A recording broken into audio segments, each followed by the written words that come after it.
Baik, Assalamualaikum warahmatullahi wabarakatuh. Eh, Mohon izin memperkenalkan diri. Saya Ahmad Firmansyah dengan NIM 250301020563, program studi S1 PJJ Akuntansi. Pada presentasi kali ini, dalam rangka ujian akhir semester genap, saya akan mempresentasikan seminar proposal hasil dari tugas metodologi penelitian akuntansi yang saya kerjakan secara mandiri atas nama saya sendiri, tidak berkelompok. Judul pada seminar proposal saya adalah pengaruh pengetahuan dan kesadaran wajib pajak terhadap kepatuhan wajib pajak dalam membayar pajak bumi dan bangunan pada Provinsi DKI Jakarta.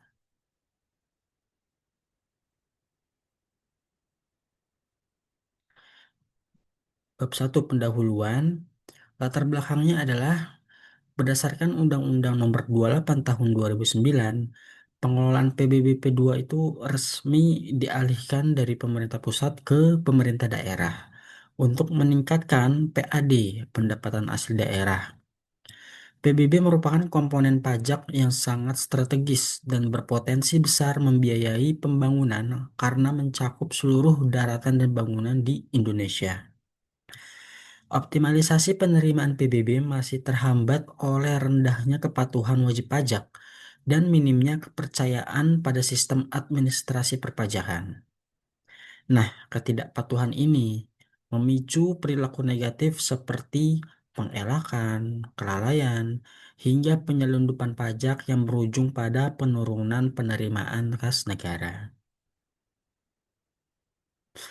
Penerimaan PBB di Provinsi DKI Jakarta pada periode 2020 sampai dengan 2023 mengalami fluktuasi.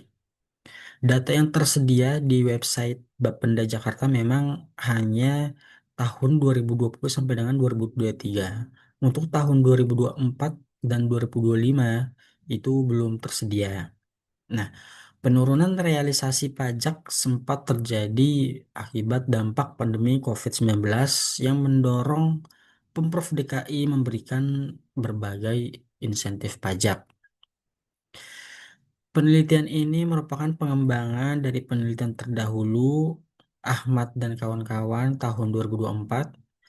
Penelitian ini difokuskan di Provinsi DKI Jakarta untuk menguji pengaruh pengetahuan pajak atau pemahaman ketentuan, perhitungan, dan aturan, serta kesadaran wajib pajak, yaitu pemahaman moral akan fungsi pajak terhadap tingkat kepatuhan wajib pajak dalam membayar PBB. Rumusan masalah pada penelitian ini adalah ada tiga. Yang pertama, apakah pengetahuan pajak berpengaruh terhadap kepatuhan wajib pajak dalam membayar pajak bumi dan bangunan di DKI Jakarta? Yang kedua, apakah kesadaran wajib pajak berpengaruh terhadap kepatuhan wajib pajak dalam membayar pajak bumi dan bangunan di DKI Jakarta? Kemudian yang terakhir, apakah pengetahuan dan kesadaran wajib pajak berpengaruh secara simultan terhadap kepatuhan wajib pajak dalam membayar pajak bumi dan bangunan di DKI Jakarta? Tujuan penelitian ini adalah untuk menguji apakah pengetahuan pajak berpengaruh terhadap kepatuhan wajib pajak dalam membayar pajak bumi dan bangunan di DKI Jakarta.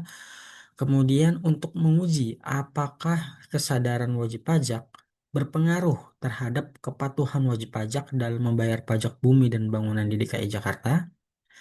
Kemudian untuk menguji apakah pengetahuan dan kesadaran wajib pajak berpengaruh secara simultan terhadap kepatuhan wajib pajak dalam membayar pajak bumi dan bangunan di DKI Jakarta. Manfaat penelitian ini terbagi menjadi dua kategori, yaitu manfaat teoritis dan manfaat praktis. Untuk manfaat teoritis, dalam hal pengembangan ilmu akuntansi perpajakan. Penelitian ini diharapkan dapat memberikan sumbangan pemikiran serta memperluas wawasan keilmuan dalam bidang akuntansi sektor publik dan perpajakan, khususnya mengenai implementasi Theory of Planned Behavior atau TPB dalam menjelaskan perilaku kepatuhan wajib pajak PBB P2. Kemudian untuk referensi penelitian di masa mendatang. Kemudian, hasil penelitian ini dapat dijadikan sebagai rujukan, sumber informasi, atau bahan komparasi bagi peneliti selanjutnya yang bermaksud mengkaji topik terkait kepatuhan pajak daerah atau mengembangkan variabel pendukung lainnya. Kemudian untuk manfaat praktis, bagi Pemda, khususnya di Bapenda Provinsi DKI Jakarta, memberikan masukan empiris dan bahan pertimbangan bagi Bapenda DKI Jakarta dalam merumuskan kebijakan, strategi sosialisasi, serta edukasi perpajakan yang lebih efektif guna meningkatkan pengetahuan dan kesadaran masyarakat dalam pembayaran PBB P2. Kemudian bagi wajib pajak atau masyarakat, meningkatkan pemahaman dan kesadaran masyarakat DKI Jakarta akan pentingnya peran PBB P2 sebagai salah satu sumber utama pembiayaan pembangunan daerah dan penyediaan fasilitas umum, khususnya di wilayah DKI Jakarta.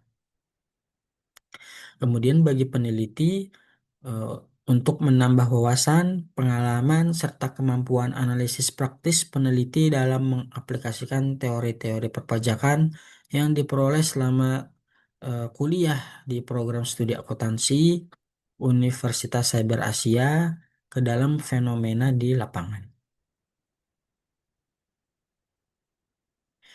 Kemudian metode penelitian ini adalah untuk pendekatan penelitian menggunakan metode campuran atau mixed methods yang mengombinasikan pendekatan kuantitatif dan kualitatif. Nah, kuantitatif di sini berupa nilai atau skor menggunakan skala Likert dari jawaban kuesioner. Kemudian kualitatif berupa hasil pengamatan, wawancara, dan observasi. Terdapat dua pihak ya, dari wajib pajak PBB di DKI Jakarta dan dari pihak Bapenda DKI Jakarta untuk mengetahui dari dua sudut pandang yang berbeda, dari sisi masyarakat dan dari sisi petugas pajak. Kemudian sumber data yang digunakan adalah data primer dan sekunder. Untuk primer diperoleh secara langsung melalui kuesioner, wawancara, observasi, dan pengamatan. Kemudian data sekunder diperoleh dari dokumen, laporan hasil setoran pajak objek penelitian, serta di website Bapenda mengenai realisasi penerimaan PBB P2 di DKI Jakarta. Kemudian kita masuk ke bab 2 yaitu landasan teori. Landasan teori yang digunakan dalam penelitian ini ada Theory of Planned Behavior atau TPB. Nah, TPB ini dikembangkan oleh Ajzen tahun 1988 sebagai perluasan dari Theory of Reason Action TRA dengan menambahkan elemen kontrol perilaku persepsian atau Perceived Behavioral Control. Kemudian kepatuhan pajak dalam konteks perpajakan, kepatuhan atau ketidakpatuhan individu dipengaruhi langsung oleh niat perilakunya atau behavioral intention. Ada tiga faktor pembentuk niat berdasarkan teori ini, yaitu behavioral beliefs, yaitu keyakinan individu mengenai hasil dari suatu perilaku serta evaluasi atas hasil tersebut. Kemudian normative beliefs, keyakinan terhadap harapan lingkungan atau orang lain dan dorongan untuk memenuhinya. Kemudian control beliefs, keyakinan mengenai faktor pendukung atau penghambat beserta seberapa kuat faktor tersebut memengaruhi perilakunya. Kemudian landasan teori berikutnya adalah pajak bumi dan bangunan. PBB terdiri dari kata bumi dan bangunan. Bumi ialah permukaan bumi dan tubuh bumi di bawahnya, sedangkan permukaan bumi mencakup daratan serta air. Sedangkan bangunan merupakan konstruksi teknis yang secara bertahap ditanam atau diletakkan di atas tanah dan air. Tarif pajak bumi dan bangunan yang berlaku sampai saat ini adalah sebesar 0,5%. Eh, Tarif ini berlaku di seluruh wilayah Indonesia terhadap objek pajak sejenis. Mardiasmo 2018. Kemudian pengetahuan pajak. Pengetahuan perpajakan merupakan hal yang berarti dan harus dipunyai oleh masyarakat. Pengetahuan perpajakan dapat diperoleh dengan memahami undang-undang perpajakan, sosialisasi media elektronik, media cetak, ataupun berkonsultasi dengan pajak daerah. Oktavianto dan Wardani 2016. Berikutnya adalah kesadaran pajak. Kesadaran pajak berawal dari dalam diri wajib pajak sendiri tanpa perlu diperingatkan oleh orang lain atau bahkan ada tidaknya hukuman. Sehingga kesadaran wajib pajak akan dipengaruhi dengan kesadaran asas yang tumbuh dari diri masyarakat karena memiliki aturan hukum. Masyarakat dapat dikatakan mempunyai kesadaran ketika wajib pajak mengerti fungsi dari pajak bumi dan bangunan untuk negara serta bangsa. Ramadanti, Soeharno, dan Widarno 2020. Berikutnya adalah kepatuhan pajak. Kepatuhan wajib pajak merupakan suatu keadaan di mana wajib pajak memenuhi semua kewajiban perpajakannya dan melaksanakan hak perpajakannya. Menurut Sarvi Nurmantu 2003. Berdasarkan pengertian tersebut, kepatuhan wajib pajak adalah itikat baik wajib pajak untuk mematuhi aturan perpajakan yang berlaku. Hal ini meliputi kesadaran untuk melaporkan data pajak secara benar, membayar kewajiban tepat waktu tanpa perlu dipaksa, dan menyampaikan seluruh dokumen yang diperlukan sesuai prosedur. Berikutnya adalah mengenai kerangka konseptual penelitian yang mana variabel independennya adalah X1-nya pengetahuan pajak, X2-nya kesadaran wajib pajak yang akan mempengaruhi variabel kepatuhan pajak. Kemudian juga untuk mengetahui secara simultan apakah pengetahuan pajak dan kesadaran wajib pajak mempengaruhi kepatuhan pajak. Kemudian ini terkait populasi dan sampel. Populasi dalam penelitian ini seluruh wajib pajak PBB di Provinsi DKI Jakarta yang terdaftar di Bapenda Jakarta. Jumlah populasi dalam penelitian ini yaitu sebanyak 2.070.750 wajib pajak PBB. Sampel diambil menggunakan rumus Slovin dengan asumsi populasi berdistribusi normal. Dengan rujukan Mulyari dan Setiawan 2010 dalam Salmah 2018. Rumus Lovin digunakan untuk menghitung jumlah sampel minimal dari populasi yang telah diketahui. Dengan rumus N sama dengan N per 1 plus N dikali E kuadrat. Di mana N adalah jumlah sampel responden, kemudian N jumlah total populasi yaitu 2.070.750 wajib pajak. Kemudian E adalah tingkat toleransi kesalahan dengan menggunakan alfa 10%. Nah, kita masukkan angkanya, ketemu hasil 99,995, kemudian dibulatkan menjadi 100. Maka responden yang dibutuhkan adalah 100 responden serta beberapa narasumber untuk diwawancara dari wajib pajak pada Provinsi DKI Jakarta dan juga dari pihak Bapenda Jakarta karena menggunakan pada penelitian ini menggunakan mix method yaitu kuantitatif dan kualitatif. Asumsi dan alat bantu. Asumsi penelitian dugaan awal bahwa pengetahuan dan kesadaran wajib pajak merupakan variabel yang memengaruhi kepatuhan wajib pajak. Kemudian untuk metode dan pengolahan data, untuk penelitian yang menggunakan kuesioner itu disarankan menggunakan diolah dengan aplikasi SPSS, serta akan dilengkapi dengan pengolahan data kualitatif dari hasil wawancara narasumber. Kemudian bab 3, implementasi metode usulan.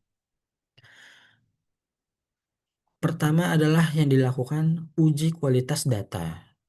Uji kualitas data dilakukan pada 100 sampel wajib pajak PPB di DKI Jakarta melalui uji validitas dan uji reliabilitas untuk memastikan instrumen kuesioner valid dan reliable. Uji validitas mengukur tingkat keabsahan kuesioner dalam mengukur variabel yang diteliti. Menggunakan metode korelasi bivariate atau Pearson correlation, indikator dinyatakan valid jika R hitung lebih besar daripada R tabel atau nilai signifikansi kurang dari 0,05. Kemudian uji reliabilitas mengukur konsistensi jawaban responden dari waktu ke waktu. Menggunakan teknik Cronbach alpha dengan pengukuran sekali saja atau one shot pada n sama dengan 100, variabel dinyatakan reliable jika nilai Cronbach alpha lebih besar daripada R tabel atau DF sama dengan n-2 dengan rujukan Ghazali 2015. Berikutnya adalah yang dilakukan uji asumsi klasik, yaitu ada 3, uji normalitas, multikolinearitas, dan heteroskedastisitas. Uji normalitas bertujuan untuk memastikan bahwa nilai residual dalam model regresi terdistribusi secara normal atau mendekati normal, yang merupakan syarat utama dari sebuah model regresi yang baik. Dalam penelitian ini, pengujian normalitas dilakukan dengan menggunakan uji Jar-Kubera. Suatu data atau model regresi dinyatakan telah memenuhi asumsi normalitas apabila nilai probabilitasnya lebih besar dari 0,05 atau jika nilai Jar-Kubera yang dihasilkan lebih kecil dibandingkan dengan nilai chi-square. Rujukan Priyatno 2022. Kemudian uji multikol. Multikolinitas merupakan kondisi ketika terdapat hubungan linier yang sempurna atau mendekati sempurna antar variabel independen dalam suatu model regresi menurut Priyatno 2022. Uji multikolinearitas dilakukan untuk mengetahui apakah terdapat korelasi antara variabel independen dalam model regresi Ghazali 2018. Suatu model dikatakan mengalami multikolinearitas apabila nilai korelasi antara variabel eksogen lebih dari 0,8. Oleh karena itu, model regresi yang baik seharusnya tidak menunjukkan adanya korelasi yang tinggi antar variabel independen. Kemudian uji heteroskedastisitas bertujuan untuk menguji apakah dalam model regresi terjadi ketidaksamaan varians dari residual satu pengamatan ke pengamatan yang lain. Menurut Napitupulu dan kawan-kawan tahun 2021, keberadaan heteroskedastisitas ini dapat dideteksi melalui analisis grafik pergerakan residual atau residual plot. Model regresi dinyatakan terbebas dari masalah heteroskedastisitas atau memenuhi asumsi homoskedastisitas apabila grafik nilai residual menyebar secara acak dan tetap berada dalam kisaran rentang batas minus 500 hingga 500. Kemudian yang terakhir adalah uji hipotesis. Ada tiga uji hipotesis yang dilakukan, uji F atau uji simultan, uji T atau uji parsial, kemudian uji R square. Yang pertama adalah uji F atau yang sering disebut uji simultan, yaitu uji model maupun ANOVA berfungsi untuk menilai kelayakan model regresi sekaligus menguji apakah seluruh variabel independen secara bersama-sama berpengaruh terhadap variabel dependen. Pengujian ini dilakukan menggunakan tingkat signifikansi alfa 5%. Hipotesis diuji dengan membandingkan nilai signifikansi probabilitas value dengan 0,05 atau membandingkan nilai F hitung dengan F tabel. Apabila F hitung lebih besar daripada F tabel, atau nilai probabilitas kurang dari 0,05, maka HO ditolak, yang menandakan bahwa variabel-variabel independen secara simultan berpengaruh signifikan terhadap variabel dependen. Kemudian uji T bertujuan untuk menguji pengaruh dari masing-masing variabel independen atau eksogen secara individu terhadap variabel dependen atau endogen dalam model regresi. Hipotesis pengujian ini membandingkan kondisi di mana variabel independen secara parsial tidak berpengaruh signifikan terhadap kondisi di mana variabel tersebut berpengaruh signifikan. Kriteria pengambilan keputusannya dilakukan dengan membandingkan nilai T hitung dan T tabel, di mana H0 akan ditolak jika nilai T hitung kurang dari T tabel atau T hitung lebih besar dari T tabel, yang mengindikasikan bahwa variabel independen tersebut secara parsial memiliki pengaruh yang signifikan terhadap variabel dependen. Kemudian yang terakhir uji R-square. Uji koefisien determinasi menggunakan nilai adjusted error square dilakukan untuk mengukur seberapa besar kemampuan model regresi dalam menjelaskan varians dari variabel dependen. Nilai R-square ini yang semakin mendekati angka 1 menunjukkan bahwa variabel-variabel dependen memiliki daya jelaskan yang semakin kuat terhadap variabel dependen. Penggunaan adjusted R-square dipilih karena lebih representatif pada regresi linear berganda, di mana nilainya mampu mengoreksi kelemahan R-square konvensional yang cenderung selalu naik setiap ada penambahan variabel independen baru tanpa memedulikan signifikansi kontribusinya. Kesimpulannya adalah proposal penelitian ini mengkaji pengaruh pengetahuan pajak dan kesadaran wajib pajak terhadap kepatuhan pembayaran pajak bumi dan bangunan P2 di Provinsi DKI Jakarta. Penelitian ini berlatar belakang pada peran vital PBP2 sebagai salah satu sumber utama pendapatan asli daerah sesuai amanat Undang-Undang Nomor 28 Tahun 2009. Meskipun DKI Jakarta memiliki potensi penerimaan yang sangat tinggi, realisasi penerimaan PBB periode 2020 sampai dengan 2023 masih mengalami fluktuasi akibat kendala kepatuhan wajib pajak dan penyesuaian kebijakan insentif pasca pandemi COVID-19. Secara teoritis, kajian ini mengacu pada teori of planned behavior yang dikembangkan oleh Ajzen 1988 untuk menjelaskan bagaimana kepatuhan seseorang dibentuk oleh keyakinan perilaku, keyakinan normatif, dan keyakinan kontrol. Dalam menguji hubungan antar variabel, peneliti menerapkan pendekatan metode campuran atau mixed methods.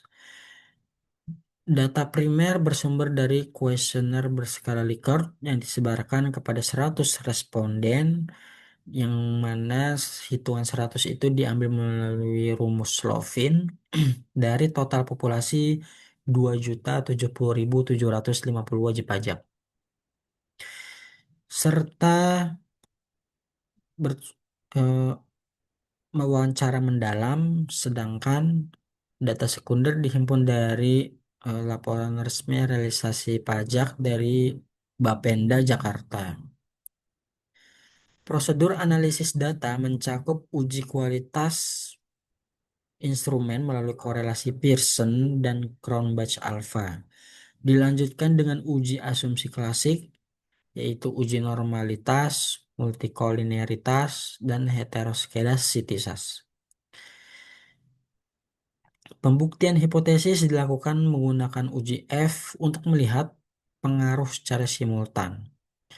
Uji T untuk pengaruh secara parsial serta Justus R-square untuk mengukur kontribusi variabel independen terhadap variabel dependen.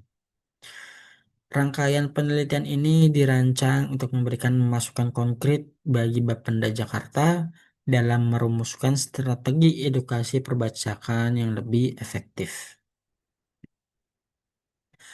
Nah, berikut adalah referensi sumber penelitian yang saya gunakan dalam menyusun proposal penelitian ini.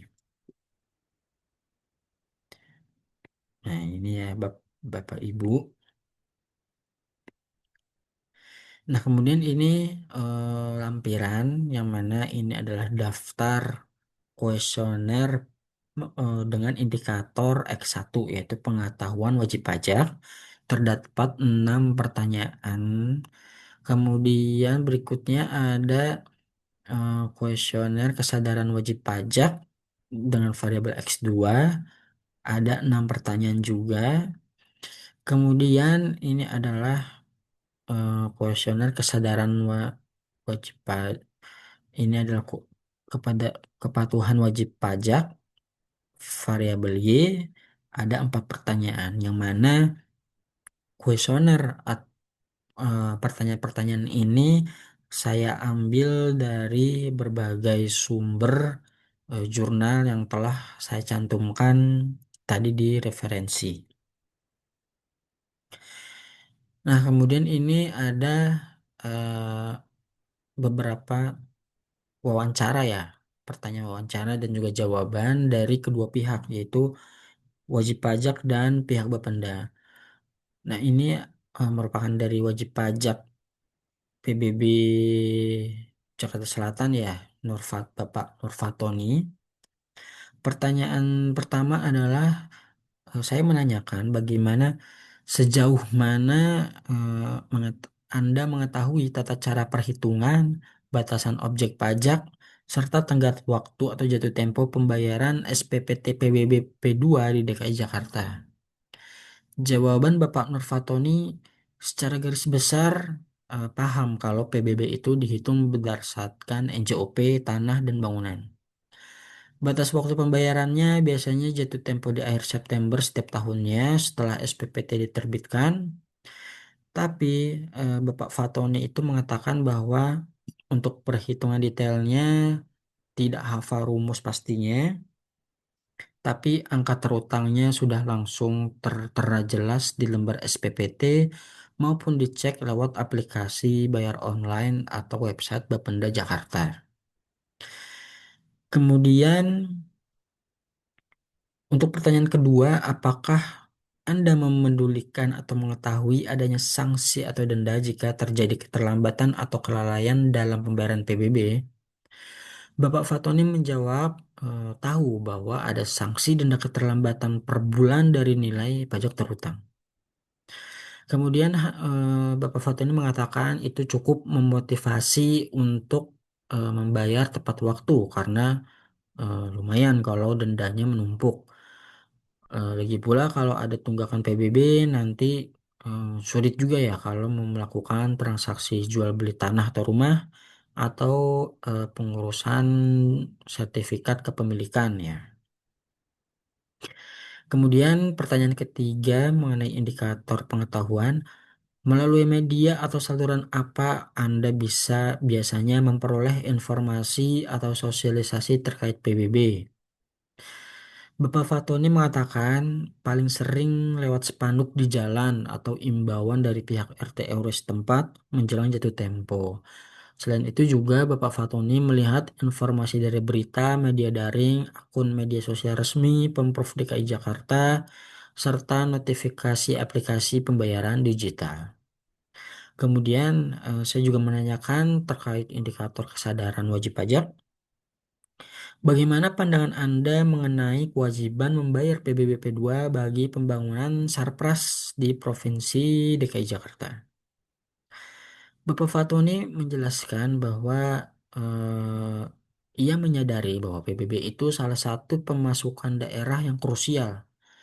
Pembangunan trotoar, perbaikan jalan, penanganan banjir, hingga fasilitas transportasi publik di Jakarta membutuhkan dana yang besar. Nah, salah satu sumbernya Bapak Fatoni mengatakan ya dari PBB yang masyarakat bayarkan seperti itu. Kemudian faktor apa yang paling mendorong Anda untuk melunasi PBBP 2? Apakah karena kesadaran moral pribadi, tanggung jawab sebagai warga Jakarta, atau rasa takut terkena denda? Bapak Fatoni menjawab kombinasi antara kesadaran tanggung jawab sebagai warga DKI dan menghindari denda. Dan ada rasa tenang kalau kewajiban hukum atas aset rumah atau tanah yang ditempati itu sudah diselesaikan. Kemudian bagaimana tingkat kepercayaan Anda terhadap pengelolaan hasil penerimaan PBB oleh Pemprov DKI Jakarta? Bapak Fatoni mengungkapkan cukup baik dan semakin transparan. Pembangunan fasilitas umum di Jakarta pun hasilnya cukup terlihat nyata. Meski begitu, tentu sebagai pembayar pajak tetap berharap pemerintah terus menjaga transparansi dan efisiensi dalam mengelola anggaran tersebut. Kemudian saya juga menanyakan mengenai kepatuhan. Kendala atau hambatan utama apa saja yang sering dialami saat hendak melakukan pendaftaran, pelaporan, atau penyetoran PBB? Bapak Fatoni mengatakan hambatan fisik hampir tidak ada.